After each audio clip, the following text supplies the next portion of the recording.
Alright, section 8.6 is all about multiplying polynomials by monomials. If you remember what we talked about earlier in the chapter, polynomial means many, poly means many, so many terms, and a monomial, mono means one. So we are going to be taking one term, remember terms are separated by addition and subtraction signs. We're going to be taking one term and multiplying it by many terms inside of the parentheses.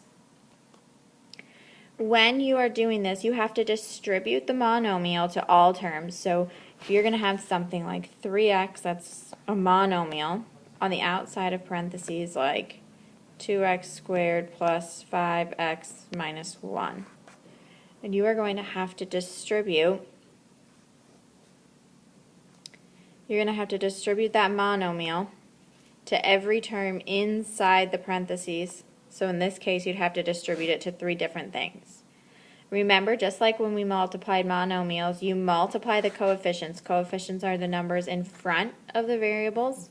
And when you multiply the coefficients, then you add the exponents of the like variables.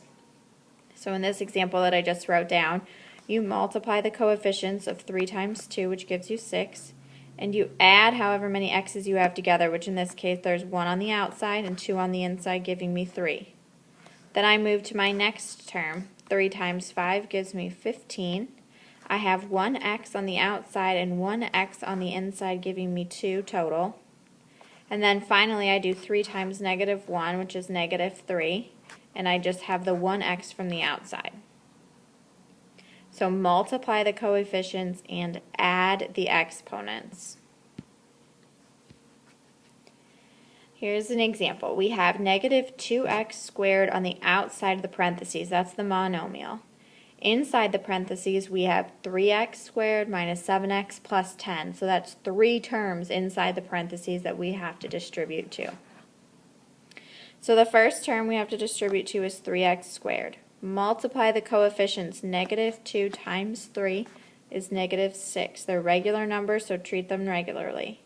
Then you add the exponents. I have 2 x's on the outside and 2 x's on the inside, which gives me a total of 4 x's.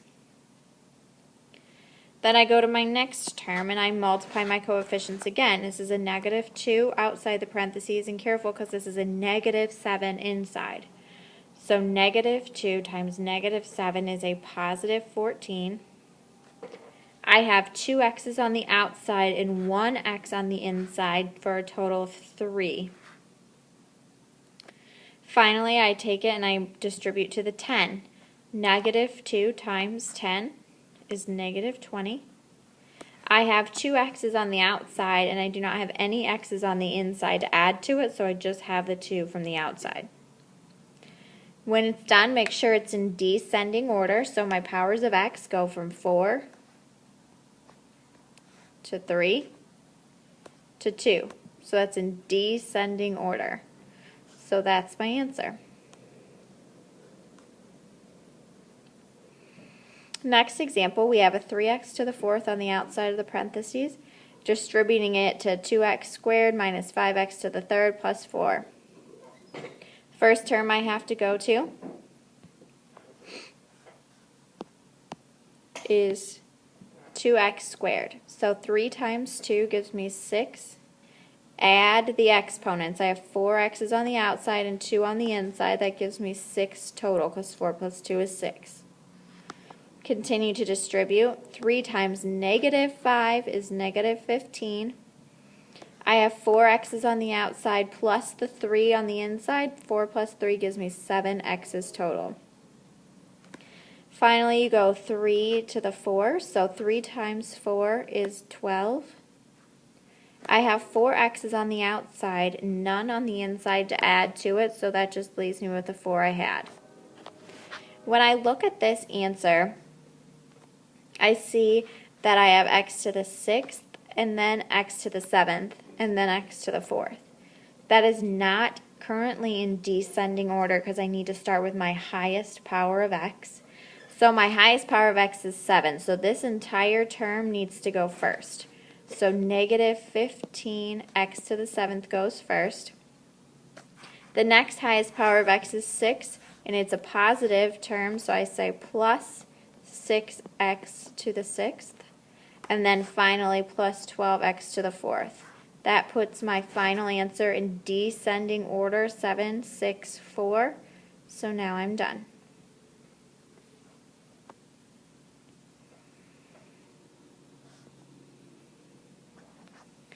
This example looks a little bit trickier because it's both x's and y's, but you just continue to multiply the coefficients and add the exponents. So the first term we're going to is the 5x squared y squared. Multiply the coefficients. 3 times 5 is 15. I have 3 x's on the outside and 2 x's on the inside. That gives me a total of 5 x's for that one. I have 1 y on the outside and 2 y's on the inside. That gives me a total of 3. So it's the same process. I just added how many x's total I had and added how many total y's I had. Now I'm going to move to the next term. 3 times negative 5 is negative 15. I have 3 x's on the outside and 3 x's on the inside. 3 plus 3 gives me 6 total. I have 1 y on the outside and 1 y on the inside. 1 plus 1 gives me 2. And now I'm done with that term, so I go to the next one. Multiply the coefficients. 3 times 4 is 12. I have 3 x's outside, and I do not have any to add to it inside, so that still just leaves me with x to the 3rd. I have 1 y on the outside and 1 y on the inside, adding them together, giving me y to the 2nd on that term. Again, once you've done all the multiplying, you need to go back and you need to make sure that it is in descending order. Oh, and since you have 2 variables, you have to go alphabetically. So the first variable that we have in the alphabet is x. So we're going to go by powers of x. This is x to the 5th, x to the 6th, x to the 3rd. The highest power of x is 6, so this term needs to go first. The whole thing, the whole term. So negative 15x to the 6th, y to the 2nd. Now I am done with that term. The next highest power was 5, so this term is next. Plus 15x to the 5th, y to the 3rd. And then the last one is x to the 3rd, so plus 12, x to the 3rd, y to the 2nd. Goes in descending order, 6, 5, and then a 3, according to x. So that's your answer.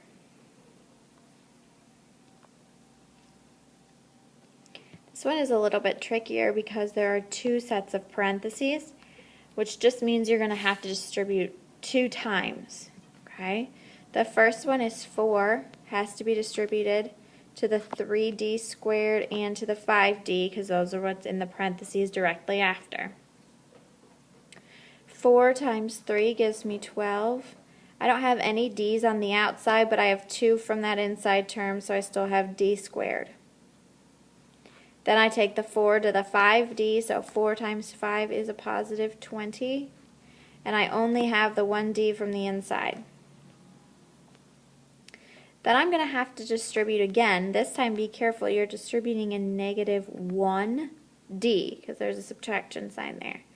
So, negative 1 is your coefficient, and you have to distribute it to every term inside the parentheses after that. This one is negative 1 times 1, because there's a 1 in front of that d. Negative 1 times 1 is negative 1. I have a d on the outside and 2 d's on the inside, giving me a total of d to the 3rd. Continue to go to the next term. Negative 1 times negative 7 is a positive 7. I have 1d on the outside and 1d on the inside, giving me a total of 2. Finally, I have negative 1 times 12, which is negative 12. I have a d on the outside and a d and no d's to add to it on the inside, so that just leaves me with d. Since this one had to be distributed twice, it's a little bit different. We're not done now. just because we're done distributing. You distributed in two different places, so you have to go through and not only make sure it's in order, but also make sure that your like terms are combined. So we're going to go through just like we did when we added and subtracted and underline our terms. So the first term gets underlined once. D to the first is not like D to the second, so I underline it twice. D to the third is different, so that's 3 times. D to the second matches the first one, so I underline it once. And D to the first matches the second one, so I underline it twice.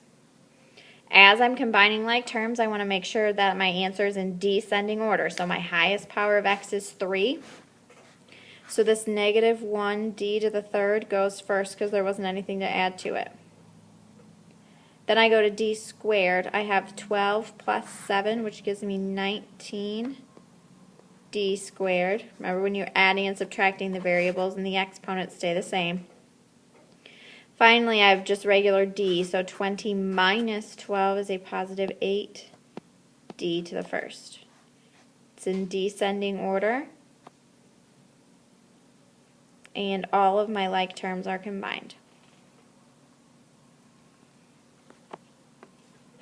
This is your assignment. It's on Schoology, page 446 and 447, 16, 20, 24, 30, and 40. Due tomorrow.